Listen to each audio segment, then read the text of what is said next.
अब जो photo electric effect था वो दिया था ने। अब उसके बाद टाइम था, उसने चेंज किया, इम्प्रूवमेंट किया उसने कुछ, इम्प्रूव्ड बाय जो फोटो इलेक्ट्रिक इफेक्ट है, फोटो इलेक्ट्रिक इफेक्ट, ये है इम्प्रूव्ड बाय आइंस्टाइन। फिर इसे आइंस्टाइन ने क्या किया, इम्प्रूव किया इन 1909 में। आइंस्टाइन ने क्या बोला, देखो आइंस्टाइन ने कहा,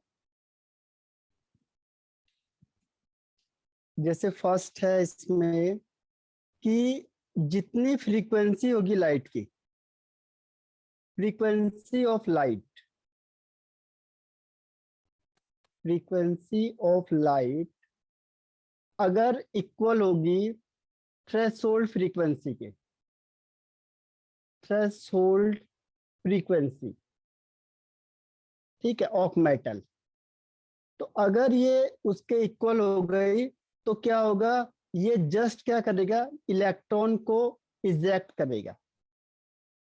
the energy required to eject the electron, ठीक है, ये केवल किसके काम आएगा, इलेक्ट्रॉन को इजेक्ट करने के।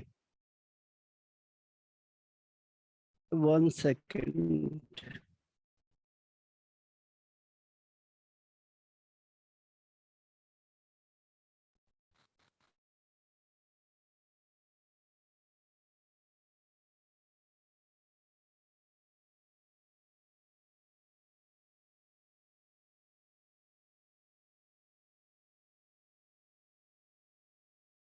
फ्रीक्वेंसी किसके काम आई, केवल फ्रीक्वेंसी जो थी वो थ्रेशोल्ड फ्रीक्वेंसी के इक्वल हो गई, तो इलेक्ट्रॉन क्या होगा, केवल उससे इजेक्ट हो जाएगा, ठीक है, केवल इलेक्ट्रॉन को इजेक्ट करने के काम आ रहा है, इलेक्ट्रॉन को डिटैच करने के काम आ रहा है, किससे, मेटल से।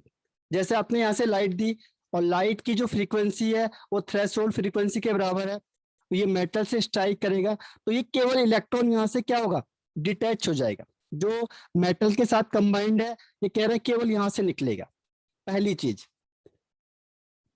दूसरी चीज उसने कही कि अगर जो फ्रीक्वेंसी ऑफ लाइट है, फ्रीक्वेंसी ऑफ लाइट अगर ज्यादा हो गई किससे, थ्रेशोल्ड एनर्जी से, तो जितना ये ज्यादा हो रही है, जितनी इंक्रीज हो रही है ये, वो किसके काम आ रही है, काइनेटिक एनर्जी ऑफ इलेक्ट्रॉन की।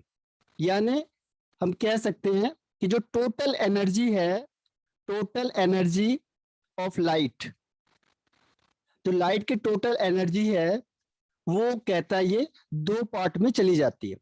पहला threshold energy, threshold energy means the energy required to eject the electron. दूसरी चीज जो एनर्जी बची इसमें इसके अलावा, वो उसको क्या करती है, काइनेटिक एनर्जी ऑफ इलेक्ट्रॉन। अब ये इलेक्ट्रॉन क्या करेगा, मूवमेंट करेगा, ठीक है, तो कहता है कि जो टोटल एनर्जी है वो दो पार्ट में डिवाइड हो गई, पहला इलेक्ट्रॉन को इजेक्ट करने के लिए, दूसरा उसको मूवमेंट करने के लिए। इस तरीके से जो टोटल एनर्जी है वो दो पार्ट में डिवाइड हो जाती है, जबकि ऐसा उसने नहीं कहा था, किसने, हेनरी ने। तो इस तरीके से इसमें फॉर्मूला बन जाता है, देखो इसमें फॉर्मूला क्या बन जाएगा, जो टोटल एनर्जी आपने दी, टोटल एनर्जी ऑफ लाइट, वो क्या होगी, threshold energy of light plus kinetic energy. जैसे मेटल है, यहाँ से ऊपर से लाइट आई, तो लाइट जैसे आएगी इसमें, तो पहले क्या होगा, इलेक्ट्रॉन इजेक्ट होगा, जहां पे इलेक्ट्रॉन है वहां से इलेक्ट्रॉन निकलेगा, तो उसे कहते हैं थ्रेशोल्ड एनर्जी, ठीक है। थ्रेशोल्ड एनर्जी मतलब जितनी एनर्जी इलेक्ट्रॉन को इजेक्ट करने के लिए चाहिए। फिर ये मूवमेंट भी तो करेगा, क्योंकि यहाँ आपने प्लस रखा है, यहाँ आपने माइनस रखा है, तो ये प्लस की तरफ मूवमेंट भी तो करेगा, तो मूवमेंट करने के लिए हम कहते हैं काइनेटिक एनर्जी। तो अब ये मूवमेंट भी करेगा, तो इसीलिए आइंस्टाइन ने बोला कि जो आपने एनर्जी दी है लाइट की, वो उसके दो जगह पे खर्च हो जाती है। पहली उसको इजेक्ट करने के लिए, ये क्या है, टू इजेक्ट द इलेक्ट्रॉन, या फिर detach the electron from metal, detach the electron from metal. Metal से निकालने के लिए इतनी एनर्जी लग जाएगी, मेटल से हटाने के लिए केवल, जैसे मेटल पे लगी है कोई चीज, आप उसे उठाओगे तो जो एनर्जी लगेगी वो थ्रेशोल्ड एनर्जी है। और फिर उसे मूवमेंट भी तो कराना है, तो उसको मूवमेंट करने के लिए जो एनर्जी है वो काइनेटिक एनर्जी है। जब ये मूवमेंट करेगी तभी तो प्लस के पास पहुंचेगी, नहीं तो प्लस के पास कैसे आएगी। ठीक है, तो आइंस्टाइन कहता है कि आपने यहाँ पे मिस्टेक कर दी थोड़ी सी, कि आपने कहा जो एनर्जी है वो एनर्जी दो पार्ट में डिवाइड हो जाती है। पहला, इलेक्ट्रॉन को निकालने के लिए जो एनर्जी है यानी थ्रेशोल्ड एनर्जी, और काइनेटिक एनर्जी। तो ये समझ में आया अब आपको? Yes sir. ओके, अब इसका फॉर्मूला बन गया, देखो E is equal to E not plus kinetic energy. अब E is equal to H nu होता है, अभी हम पढ़ेंगे इसे, और E not is equal to H nu not plus kinetic energy होता है हाफ एम वी स्क्वायर। अब क्या होगा, देखो ये यहां से इधर इधर भेज दो इसे, तो क्या हो जाएगा, half M V square is equal to H nu minus H nu not. H common आ गया दोनों में, तो एच को बाहर कर दो, न्यू माइनस न्यू नॉट। और न्यू क्या है, frequency of light, frequency of light. और न्यू नॉट क्या है, threshold frequency of metal, threshold frequency of metal. Clear है यहां तक? अब ये फॉर्मूला आपका आगे काम आएगा, इसी के बेस पे बहुत सारे न्यूमेरिकल क्वेश्चन है आपके पास। Is it clear? Yes sir. ये फॉर्मूला याद रखना। अब इस ये जो भी फॉर्मूले की लिस्ट है उसमें इसको भी लिख देना। और अगर फ्रीक्वेंसी गिवन नहीं होगी फिर क्या करेंगे हम, देखो फ्रीक्वेंसी इज इक्वल टू क्या होता है, सी अपॉन लेमडा, क्योंकि velocity is equal to lambda into frequency. तो इसको चेंज कर दो, फिर क्या हो जाएगा, H C upon lambda is equal to S C upon lambda naught plus kinetic energy. तो अगर फ्रीक्वेंसी नहीं दी है, वेवलेंथ दी है, तो फिर ये वाला फॉर्मूला अप्लाई हो जाएगा। तो ये है आपका इंप्रूवमेंट ऑफ आइंस्टाइन। बाकी उसने थर्ड वही कहा कि जो काइनेटिक एनर्जी होती है इलेक्ट्रॉन की, वो डिपेंड नहीं करती है इंटेंसिटी ऑफ लाइट के। बाकी तो सब वही कहे जो उसने कहे थे, किसने, हर्ज ने। और जो काइनेटिक एनर्जी है वो किस पे डिपेंड करेगी, फ्रीक्वेंसी पे। जितनी फ्रीक्वेंसी ज्यादा देंगे लाइट की, फ्रीक्वेंसी ऑफ लाइट, उतना क्या होगा, काइनेटिक एनर्जी ज्यादा होगी। लेकिन इंटेंसिटी पे कोई फर्क नहीं पड़ेगा। और इंटेंसिटी बढ़ाएंगे, इंटेंसिटी अगर बढ़ेगा तो नंबर ऑफ इजेक्टेड इलेक्ट्रॉन भी क्या होते जाएंगे, बढ़ते जाएंगे। इंटेंसिटी मतलब फोटोन, तो जितना फोटोन बढ़ेगा उतना ही क्या होगा, नंबर ऑफ इजेक्टेड इलेक्ट्रॉन भी बढ़ेगा। मतलब जितनी चीजें बाकी हर्ज ने बोली थी वो सब सही थी, केवल उसने एक चीज चेंज करी। उसने कहा कि जो एनर्जी आ रही है वो दो जगह खर्च हो जाती है। एक, पहले इलेक्ट्रॉन को निकालने में, सपोज करो कोई चीज यहाँ पे रखी है, ये कोई टेबल है और इसके ऊपर आपने कोई चीज रखा है, तो पहली आपकी एनर्जी किस में जाएगी, इसको उठाने में, क्योंकि ये कहीं पे जमा हुआ है बिल्कुल। तो पहले आपको अपनी एनर्जी खर्च करनी पड़ेगी इसको यहाँ से बाहर निकालने में। फिर जैसे आप इसको बाहर निकालोगे तो उसे कहते हैं थ्रेशोल्ड एनर्जी, इलेक्ट्रॉन को इजेक्ट करने में जितनी एनर्जी रिक्वायर्ड है। अब जैसे ये निकल गया, अब आप इसको ले जाओगे ना, यहाँ से दूसरी जगह ले जाओगे आप, तो उसके लिए जो एनर्जी है वो काइनेटिक एनर्जी है। तो आइंस्टाइन कहता है कि यहाँ पे दो एनर्जी वर्क कर रहे हैं, जबकि उसने एक ही एनर्जी कहा था, तो वो मिस्टेक कर दी थी हर्ट्ज ने। ठीक है, तो उसे इंप्रूव किया था आइंस्टाइन ने। क्लियर हो गया है? Yes sir. ओके, अब आता है हम प्लांक्स क्वांटम थ्योरी पे, और काफी इंपॉर्टेंट भी है। और न्यूमेरिकल क्वेश्चन मैंने इसमें लिखे हुए हैं आपको, इसे सॉल्व करना भी मैं आपको सारे नोट्स भी दे दूंगा। तो उसमें ऑलरेडी क्वेश्चन सॉल्व भी किए हैं और न्यूमेरिकल क्वेश्चन भी सारे दिए हुए हैं। अब हम करते हैं प्लैंक्स क्वांटम थ्योरी। ये काफी इंपॉर्टेंट थ्योरी है।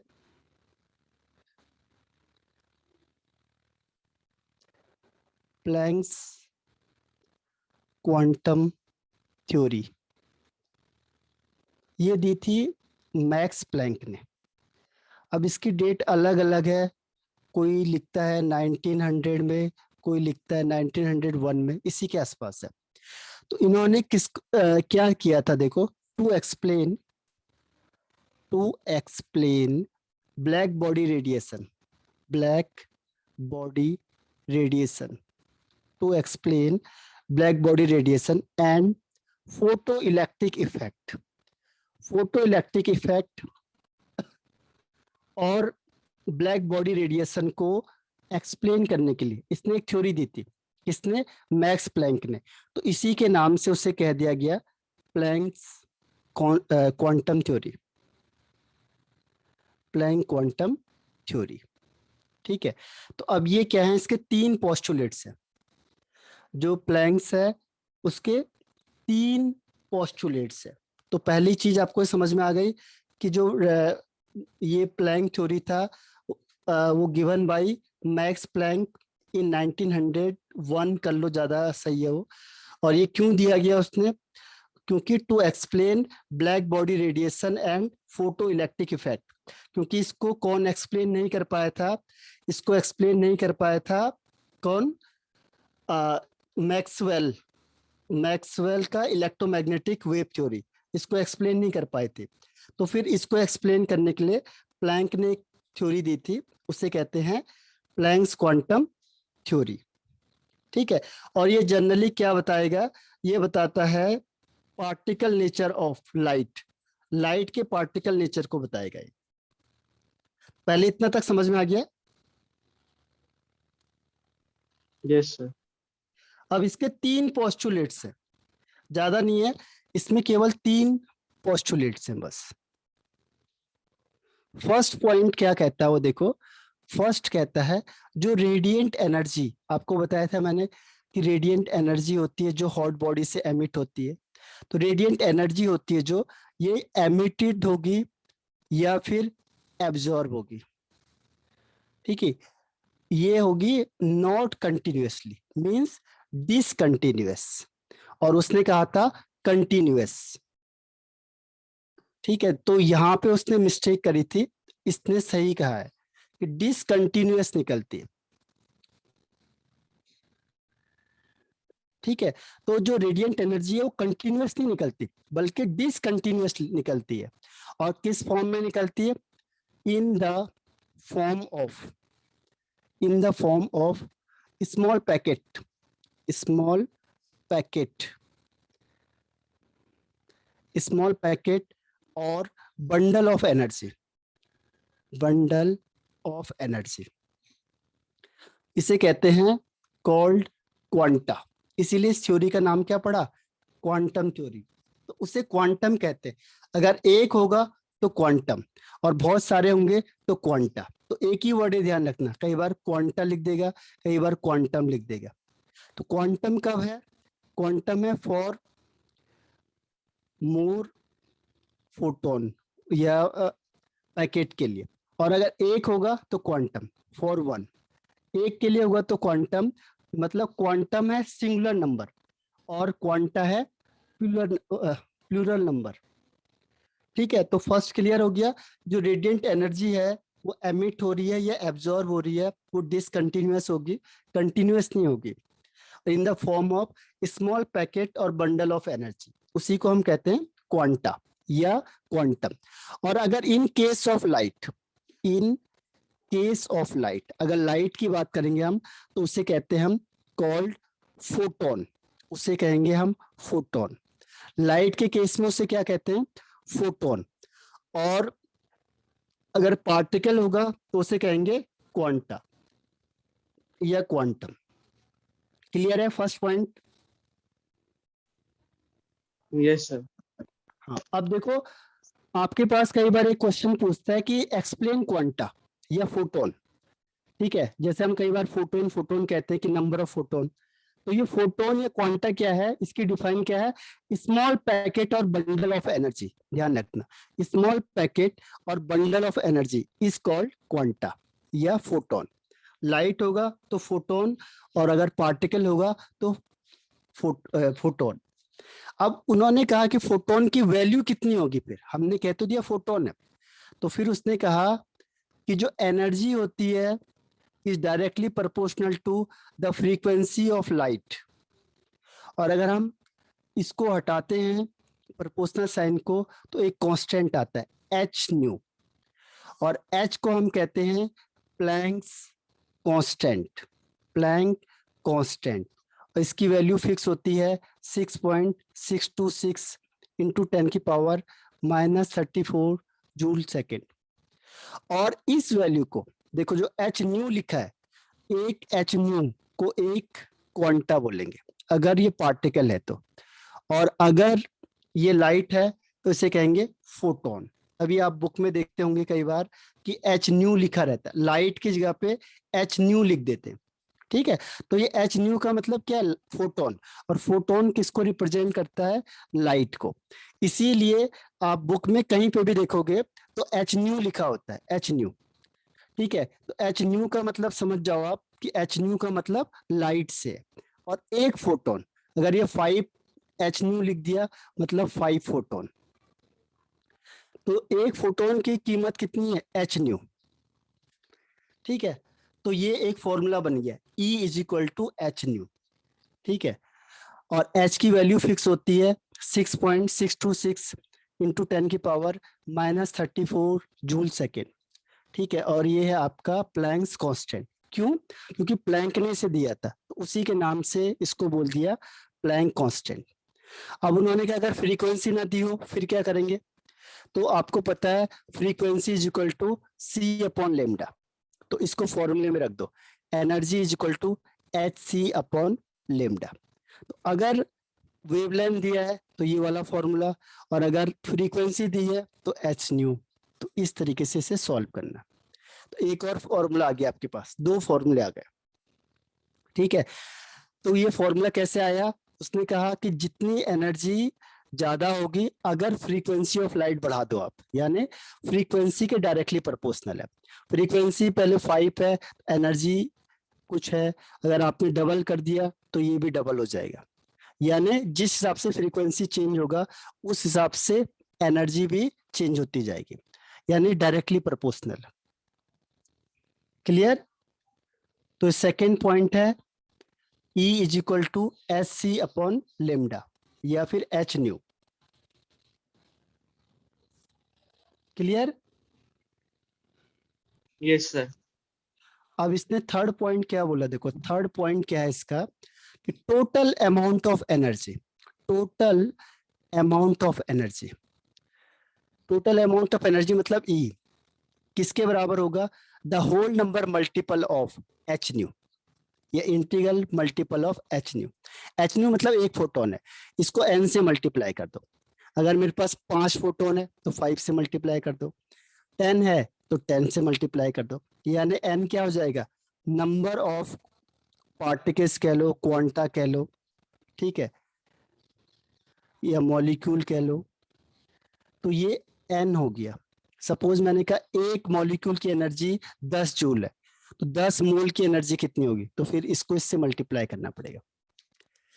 और एक मोल कितना होता है? एक मोल होता है 6.022 इंटू 10 की पावर 23। तो ये आपका तीसरा फॉर्मूला हो गया। यहाँ पे n क्या है? Number of photon. तो एक बार क्वेश्चन पूछता है कि नंबर ऑफ फोटोन बताओ या नंबर ऑफ क्वांटा बताओ। ठीक है, अगर पार्टिकल होगा तो क्वांटा, और अगर लाइट के टर्म्स में होगा तो फोटोन। तो वो किसकी वैल्यू निकालनी है आपको? n की। तो यही फॉर्मूला है और यही आपका प्लैंक्स लॉ है। क्लियर हुआ कि नहीं हुआ? 3 पॉइंट उसने बताया इसमें इसको याद करना है। देखो पहला पॉइंट क्या कहा उसने कि जो रेडिएंट एनर्जी होती है वो डिसकंटिन्यूअसली क्या होती है, एमिट होती है, डिसकंटिन्यूअसली एमिट होती है या एब्जॉर्ब होती है, ठीक है, किसी भी हॉट बॉडी से। और वो भी किस में होती है, small packet of energy, small packet या बंडल ऑफ एनर्जी, इसे हम कहते हैं क्वांटा या क्वांटम। और लाइट के टर्म्स में हम इसे कहते हैं फोटोन। अगर लाइट की बात होगी तो फोटोन पहला। दूसरी चीज क्या कही उसने, जो एनर्जी ऑफ लाइट होगी वो किसके डायरेक्टली प्रोपोर्शनल होगी, फ्रीक्वेंसी ऑफ लाइट के। जितना फ्रीक्वेंसी बढ़ाओगे एनर्जी बढ़ जाएगी। प्रोपोर्शनल साइन हटाएंगे तो एक कांस्टेंट आता है, वो प्लांक कांस्टेंट होगा, उसे एच कहते हैं, प्लांक्स कांस्टेंट, ठीक है। इसकी वैल्यू होती है 6.626 इंटू 10⁻⁻34 जूल। अगर फ्रीक्वेंसी नहीं दी है तो हम क्या करेंगे, वेवलेंथ के टर्म्स में लिखेंगे एस सी अपॉन लेमडा, क्योंकि frequency is equal to C upon lambda होता है। तो ये सेकंड फॉर्मूला। थर्ड है कि टोटल अमाउंट ऑफ एनर्जी क्या होगा। देखो ये तो एक के लिए था क्योंकि 1 है इसके आगे, एक फोटोन है। अगर मैंने कहा 10 फोटोन यानी एन से मल्टीप्लाई कर दो, एच न्यू, तो एन क्या हो गया यहाँ पे, नंबर ऑफ क्वांटा या नंबर ऑफ फोटोन। तो ये आपकी हो गया प्लैंक्स क्वांटम थ्योरी। इसमें न्यूमेरिकल के लिए दो फॉर्मूले यूज होते हैं, पहला वाला ये है, दूसरा ये है और तीसरा ये है, 3 फॉर्मूले यूज होंगे। इस पे भी बहुत सारे न्यूमेरिकल क्वेश्चन है। तो क्लियर हुआ ये कि नहीं हुआ? Yes sir. हाँ, ये याद भी करते चलते जाना, क्योंकि जितना आप छोड़ोगे बैकलॉग रहेगा तो उतनी मुश्किल हो जाएगी, क्योंकि बहुत बड़ा चैप्टर है।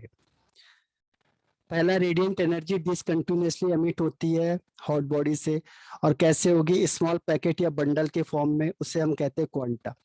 ये लाइट की टर्म्स में होगा photon. Energy directly proportional to frequency या इनवर्सली प्रोपोर्शनल टू वेवलेंथ। अगर हम प्रोपोर्शनल साइन हटाएंगे तो एक कांस्टेंट आता है एच, तो E is equal to S C upon lambda, और या फिर E is equal to H nu. और अगर हमने टोटल करना है, देखो टोटल, ई मतलब टोटल, ये तो एक के लिए था, ये पहला वाला 1 के लिए। अब मुझे दे दिया 10 के लिए बताओ, 20 के लिए बताओ या 100 के लिए बताओ, तो हमने उससे मल्टीप्लाई कर देना। तो एन एच न्यू, एन क्या है, नंबर ऑफ क्वांटा या मॉलिक्यूल। अब हम आगे बढ़ते हैं इसमें, बोर्ड्स मॉडल। बोर्ड्स मॉडल ये भी काफी इंपॉर्टेंट है। देखो बोर्ड्स मॉडल था जो सबसे पहले इसको किसने दिया, given by Niels Bohr, given by Niels Bohr in 1913। तो सबसे पहले जो इस मॉडल को दिया था वो बोर ने दिया था 1913 में, पहली चीज हो गई। अब उसने क्यों दिया इसे, बोर ने ऐसा क्यों किया होगा, तो उसने देखा रदरफोर्ड का मॉडल, उसने जो भी उसकी क्या थी डीमेरिट्स थी उसे ओवरकम करने के लिए, to overcome the demerits of Rutherford Rutherford. Scattering model. हाँ, जितने भी उसके डिमेरिट्स है उसको बोर्ड्स ने दूर किया, तो रदरफोर्ड स्कैटरिंग मॉडल, ठीक है। ध्यान रखना, जो भी उसने डिमेरिट्स कही है उसको दूर करने के लिए क्या हुआ, बोर्ड्स ने मॉडल दिया, ठीक है।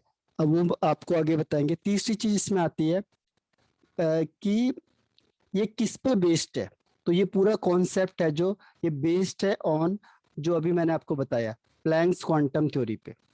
ये प्लैंक क्वांटम थ्योरी पे बेस्ड है, ये जो पूरा कॉन्सेप्ट है बोर का वो प्लैंक क्वांटम थ्योरी के बेस पे है। और ये क्या चीज बताता है आपको, पार्टिकल नेचर ऑफ इलेक्ट्रॉन। ये कहता है कि जो इलेक्ट्रॉन होता है उसका पार्टिकल नेचर होता है, जबकि आगे हमने पढ़ेंगे कि इलेक्ट्रॉन का वेव नेचर भी होता है। फिर आगे पढ़ेंगे कि इलेक्ट्रॉन का दोनों नेचर होता है, कभी वो पार्टिकल की तरह बिहेव करता है, कभी वो वेव की तरह बिहेव करता है। तो पहले बेसिक समझ में आ गया तीनों, कि Bohr's model given by Niels Bohr in 1913। उसने क्यों दिया, जितनी भी डिमेरिट्स थी रदरफोर्ड की, उसको ओवरकम करने के लिए Bohr's give a model is called Bohr's model. It is based on Planck's quantum theory and it represent the particle nature of electron. इसका ये मानना है कि जो इलेक्ट्रॉन है उसका पॉजिटिव नेचर होता है, सॉरी पार्टिकल नेचर होता है. तो ये आ गया समझ में आपको? Yes, sir. ओके. अब इसके पोस्टुलेट्स हैं. पोस्टुलेट पूछेगा तो ये नहीं लिखना आपने, ये समझने के लिए बस. पोस्टुलेट हम आगे करेंगे, बोर्ड्स मॉडल के पोस्टुलेट्स.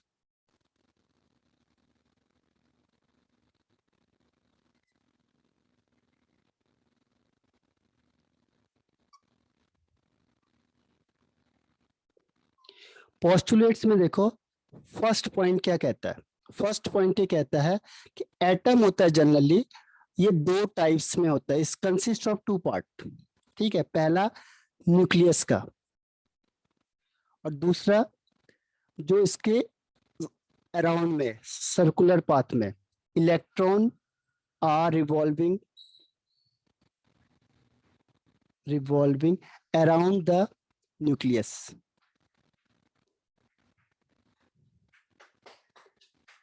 न्यूक्लियस, ठीक है, in circular path, in circular path. और एक न्यूक्लियस होता है. न्यूक्लियस कैसा होता है? Small dense positive charge. ये कैसा होगा? स्मॉल होता है, डेंस होता है और पॉजिटिव चार्ज वाला होता है. तो उसने कहा कि जो एटम होता है वो दो पार्ट्स में डिवाइड होता है. यानी atom is consist of two part. First is nucleus, small, dense, positively charged nucleus, and second is electron are revolving around the nucleus in the circular path. इस तरीके से एटम को दो पार्ट में उसने डिवाइड कर दिया. अब उसने सेकंड पॉइंट क्या कहा कि जो इलेक्ट्रॉन होते हैं, ये किसकी डिफाइन भी है? देखो ये ऑर्बिट की डिफाइन है, या इसे कहते हैं शेल भी कहते हैं, और इसे एनर्जी लेवल भी कहते हैं. Energy level. तो इसकी डिफाइन क्या कहा उसने? देखो व्हाट इज ऑर्बिट, शेल या energy level. Electron revolve around the nucleus in circular path. जो ये सर्कुलर पाथ है उसमें क्या होता है? इलेक्ट्रॉन रिवॉल्व कर रहे होते हैं. ठीक है, इसी को उसने क्या कह दिया? ऑर्बिट या शेल या एनर्जी लेवल. ठीक है, तो ऑर्बिट, शेल या एनर्जी लेवल क्या हुआ कि जैसे न्यूक्लियस है और न्यूक्लियस के बाहर क्या होंगे? ये सर्कुलर पाथ है जिसमें इलेक्ट्रॉन रिवॉल्व कर रहे हैं. इसमें सर्कुलर पाथ में इलेक्ट्रॉन रिवॉल्व कर रहे हैं. इसी को हम क्या कहते हैं? ऑर्बिट या शेल या एनर्जी लेवल. ठीक है, ये दोनों चीज समझ में आई? Yes, sir. अब वो थर्ड पॉइंट कहता है, ये आपने क्लास 10th में भी पढ़ा होगा, जो मैं थर्ड पॉइंट आपको बता रहा हूं, कि जो एनर्जी लेवल होता है इसको डेजिग्नेटेड करते हैं, डेजिग्नेटेड एज. अगर आप वैसे करोगे तो KLMN एसेट्रा. और या फिर अगर नंबर में करते हैं तो करेंगे 1 2 3 4 एसेट्रा. जैसे सपोज करो ये न्यूक्लियस है और न्यूक्लियस के बाहर क्या होंगे? ऑर्बिट हो जाएंगे. 1 2 3, ये टच करेगा, सर्कुलर होगा, ये 4 हो गया. तो जो सबसे पहला होता है उसका नाम क्या है? उसका नाम है के सेल, फिर L, फिर M, फिर N. ये ऐसे कहते हैं N = 1, N = 2, N = 3, N = 4. तो हम इस तरीके से डेजिग्नेटेड करते हैं. अब सपोज करो कि पहले वाले की एनर्जी है जो वो E1 है. देखो पहले वाले की एनर्जी है E1, दूसरे की है E2, तीसरे की है E3, चौथे की है E4, तो इसमें से सबसे ज्यादा एनर्जी किसकी होगी? E1 की, E2, E3 या E4? E4, हाँ, E4 की सबसे ज्यादा होगी। फिर E3, E3, फिर E2, फिर E1। यानी जैसे जैसे हम न्यूक्लियस से बाहर जाएंगे वैसे वैसे क्या होगा? एनर्जी इंक्रीज होगी। जैसे आप न्यूक्लियस से दूर जाओगे उसकी एनर्जी क्या होती जाएगी? एनर्जी इंक्रीज होती जाएगी। ठीक है, तो ये थर्ड पॉइंट बताता है हमें। क्लियर? yes sir, अब वो फोर्थ पॉइंट क्या कहता है, देखो फोर्थ पॉइंट में वो कहता है कि जो एनर्जी होती है किसी भी ऑर्बिट की, एक पर्टिकुलर ऑर्बिट की, देखो एनर्जी है जो किसी एक पर्टिकुलर ऑर्बिट की फिक्स्ड होती है, फिक्स्ड। ठीक है, ये चेंज नहीं होगी, फिक्स्ड है ये। अब जो एनर्जी है वो फिक्स्ड होगी। ठीक है, तो इसको हम कहते हैं stationary energy level. The energy which is fixed, the orbital which have fixed energy. ठीक है, देखो जो ये ऑर्बिट होता है इसकी फिक्स एनर्जी होती है, तो इसे हम कहते हैं स्टेशनरी शेल, स्टेशनरी शेल या फिर ऑर्बिट। ठीक है, तो स्टेशनरी ऑर्बिट कई बार डिफाइन पूछ लेता है कि व्हाट इज स्टेशनरी ऑर्बिट, तो the orbit which have fixed energy. इसकी डिफाइन क्या होगी? The orbit which have fixed energy, जिसकी एनर्जी फिक्स होती है उसे कहते हैं स्टेशनरी ऑर्बिट। तो कहता है कि स्टेशनरी का मतलब क्या है इसमें? स्टेशनरी का मतलब ये नहीं है कि ये क्या है, फिक्स हो मतलब स्टेशनरी का मतलब ये मूवमेंट ना करे, ऐसा नहीं है इसका मतलब। ठीक है, इसका मतलब सिर्फ ये है, स्टेशनरी का मतलब ये नहीं कि कोई चीज फिक्स हो जाएगी। इसका मतलब ये है कि यहाँ पे जो इलेक्ट्रॉन होगा वो नाइदर लॉस देयर एनर्जी, अपनी एनर्जी को ना तो यहाँ पे लूज करेगा नॉर गेन, ना तो गेन करेगा। ठीक है, अपनी एनर्जी को यहाँ पे ना तो लूज करेगा ना गेन करेगा। जैसे सपोज करो ये इलेक्ट्रॉन यहाँ पे घूमता जा रहा है, तो आप बोलोगे घूमते घूमते थक जाएगा। ठीक है, थक जाएगा तो कहीं गिर जाएगा, लेकिन ये कहता है ऐसा नहीं है। जैसे रदरफोर्ड को कहा था सबने कि ये इलेक्ट्रॉन तो घूम रहा है, घूमते घूमते एनर्जी खत्म करेगा, एक दिन न्यूक्लियस में गिर जाएगा। इसने बोला देखो ऐसा होता नहीं है, जो एनर्जी है वो इस इलेक्ट्रॉन की नहीं है, ये किसकी है? इस शेल की एनर्जी है। अब ये इसको घूम रहा है तो घूमते जाओ, इसकी एनर्जी भी उतनी है जितनी सेल की है। जैसे आप 11th में हो, तो 11th में जो भी आएगा वो इसी स्टैंडर्ड में रहेगा, ना तो कोई बड़ा है ना कोई छोटा है। किसी भी स्टूडेंट को लाके हम बोलेंगे 11th में आ गया तो उसका स्टैंडर्ड 11 का हो गया, यानी कि एनर्जी किसकी है? इस 11 क्लास की। आपको आगे पीछे शिफ्ट कर सकते हैं, पहले 11th में कोई और था अब कोई और आ गया, तो ये फिक्स नहीं है, यानी इलेक्ट्रॉन फिक्स नहीं है, लेकिन ऑर्बिट फिक्स है, क्लास फिक्स है 11th। तो 11th में किसी को भी लाके मैं बैठा दूंगा प्रिंसिपल कि देखो ये 11th क्लास में है, तो सबको मानना पड़ेगा कि हाँ ये 11th है। तो ऐसी इलेक्ट्रॉन है, जिस सेल में उसे बैठा दिया वो उसी की एनर्जी हो जाएगी। तो वो कहता है अपनी इसकी एनर्जी कुछ नहीं होती, जिस सेल में आप ये जाएगा उसी की एनर्जी हो जाएगी। तो ये वहां पे ना तो एनर्जी को लूज करेगा और ना ही एनर्जी को गेन करेगा। तो वो कॉन्सेप्ट फेल हो गया कि इलेक्ट्रॉन अपनी एनर्जी को लगातार लूज कर रहा है। इसने कहा भाई इलेक्ट्रॉन के पास ही एनर्जी नहीं है, कहां से लूज करेगा? वो किसकी एनर्जी है? इस सेल की एनर्जी है, जिस सेल में वो आ रहा है उसी की एनर्जी है वो। ठीक है, तो इसीलिए जो रदरफोर्ड का कॉन्सेप्ट था वो क्या हो गया, जो फेल हो गया था उसने इसको सही प्रूव कर दिया कि देखो स्टेबल इस वजह से। तो समझ में आया? कई बार ये क्वेश्चन आता है आपके पास कि एटम स्टेबल क्यों होता है। yes और sir, बोर्ड ने, हाँ बोर्ड ने कैसे दूर किया? टाइम खत्म हो गया, रिज्वाइन करना है दोबारा।